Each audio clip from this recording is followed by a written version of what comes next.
What is going on, you guys? It is Pineapple back, and it has been a minute since we have done a review. The reason for that being is that there are a couple of companies that are reaching out to me. It's just that the products that they want me to review, I don't see myself using, nor do I see myself wanting to review that product to push on to you guys because most of the stuff is pretty useless. It's not even airsoft related. The ones that are airsoft related, there are better products out there that you guys could buy. So with all that being said, this company called Breenite or Brynite, excuse me if I'm saying that wrong. I seen them on my feed just scrolling down Instagram, and one of their ads popped up, and it caught my eye. It's a dual head gun light. It is the XP22 Scorpion, and it just caught my eye because I have never seen anything like this. So I reached out to see if they would just ship to Canada. My main purpose was I was going to buy it. I wasn't really going to review it because I just wanted a new flashlight. But upon talking to them, the person that I have reached out to, her name is Nicole, from what the username says. She's just gone ahead and said, you know what, we'll send you one out if you would like to do a review on it. I said yes. There were a little bit of a technical difficulty with shipping, but that's okay. It's here now. I've used it already. Mind you that they have not paid me to say whatever it is that I'm about to say. These words are my own thoughts. There was a little bit of a difficulty getting it shipped to me. I don't know what happened. This is the second one they sent. The first one got missing. I don't know the whole backstory, but it's here. And mind you, I've already used this in a game just to kind of get a feel for it and, really give you guys my thoughts on this flashlight to see if it's even worth it for you guys to buy. Is it a better option than a different company? So let's just get right to it. I'm just going to open it here, right here in front of you guys. And again, I've already used this.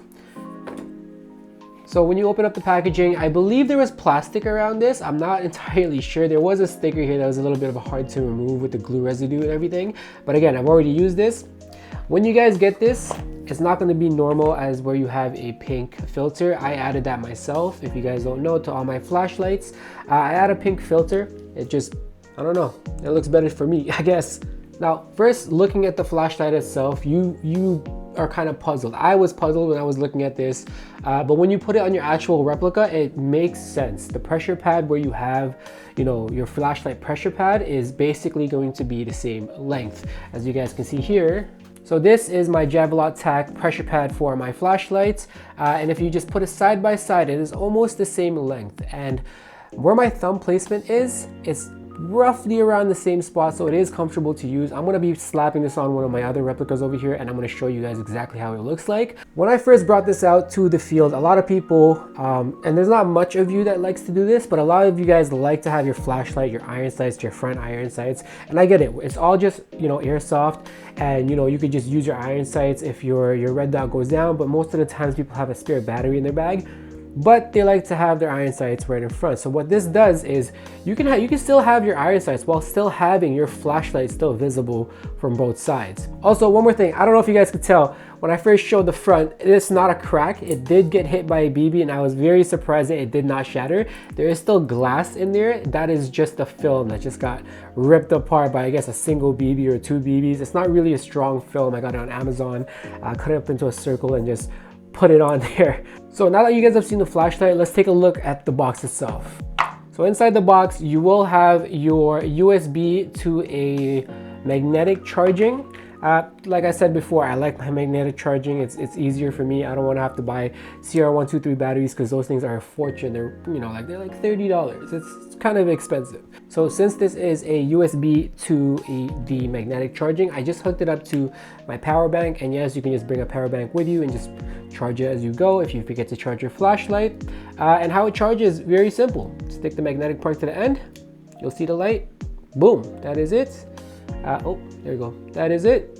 Kind of twisted it a little bit and pulled it off like this, but that's literally how it is. When it is fully charged, it's going to be turning green. Yeah, I love my magnetic charging. I know some of you guys hate, like companies that I kind of, buy flashlights from, but it is what it is. Everyone to each their own. Getting into the box again, we'll have a Breenite. I don't know how to say it, but they have a patch.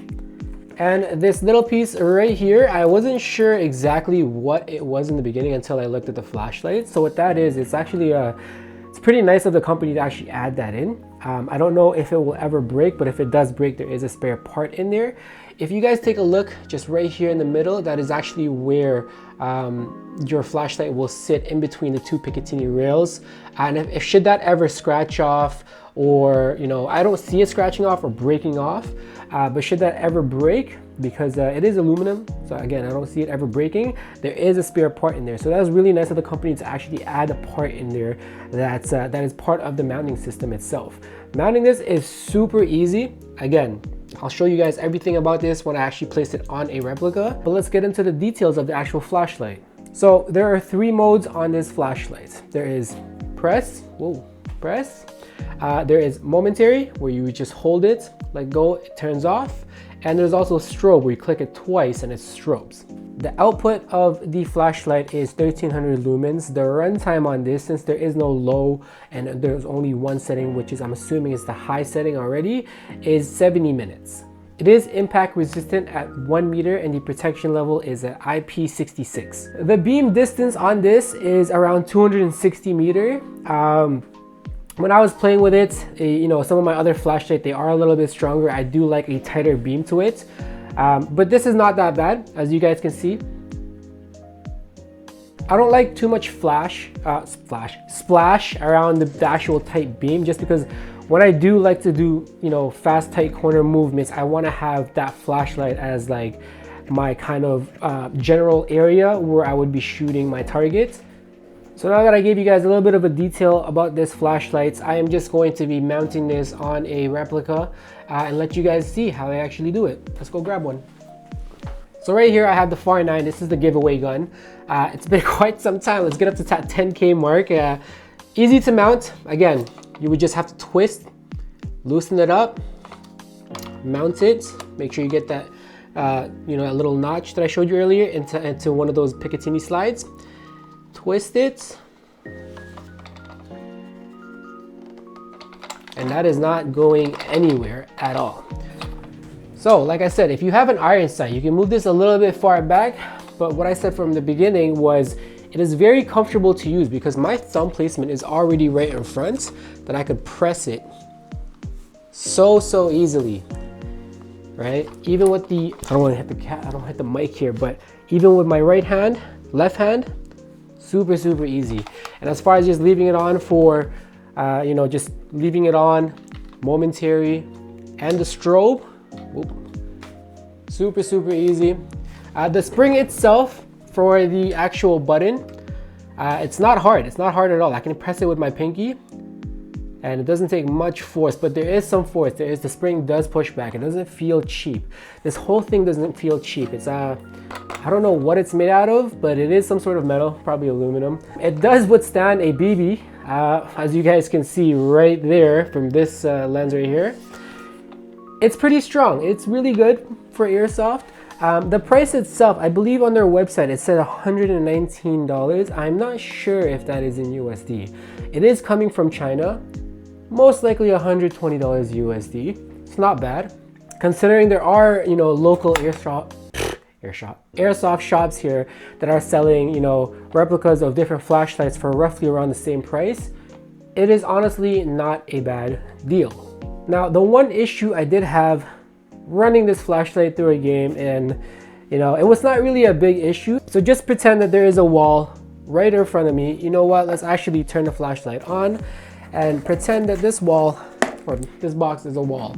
When I am peeking, I do get that splash from the left side or the right side, depending which side I'm peeking from, and it is kind of distracting. But again, that is a very minor issue. I could lean out a little bit more. It's not really a huge deal breaker. It's not even a deal breaker at all. So is this flashlight worth it? In my opinion, yes, because one, I love my magnetic charging, so that's a given. For other people, some people like batteries, some people like charging, or USB. Some people like magnetic charging. So that part is up to you. Is the flashlight viable for airsoft? If it can withstand no protection whatsoever added, like no lens protection, if it can withstand a BB, and most of the fights that I've had were really close, and it's not even breaking. You know what? Let's open this up and I'll show you guys the actual glass. That is the protective film that I put. I literally just cut out a circle, put it in between, and the glass fell here. Let me grab it. Boom. No, not even a crack. If it can withstand that, I would say it is worth it, because we are spending money for, you know, our flashlights, our red dots, and it does suck whenever it breaks. I don't know how many shots this could take, but I was very surprised that when I seen this and it was not broken, that's a yes for me. That is literally a green light. All right, guys, so that is it for the review. You know, Breenite, thank you so much for sending this out. Nicole, I really do appreciate you guys sending this out to me for review and letting my audience kind of, you know, get a gist of your company, because I haven't really heard of your company. The one thing I do got to point out is on their website, they do have other flashlights. It is not just for tactical ones. They have EDC flashlights. They've got tactical flashlights. Take a gander. I'm gonna leave a link to their website down below, and as well as their Instagram. So if you guys have any questions, they're pretty fast at replying. Not just to me, to other people that was interested in, you know, have questions about their flashlights. So go hit them up. Peace, guys. Meow.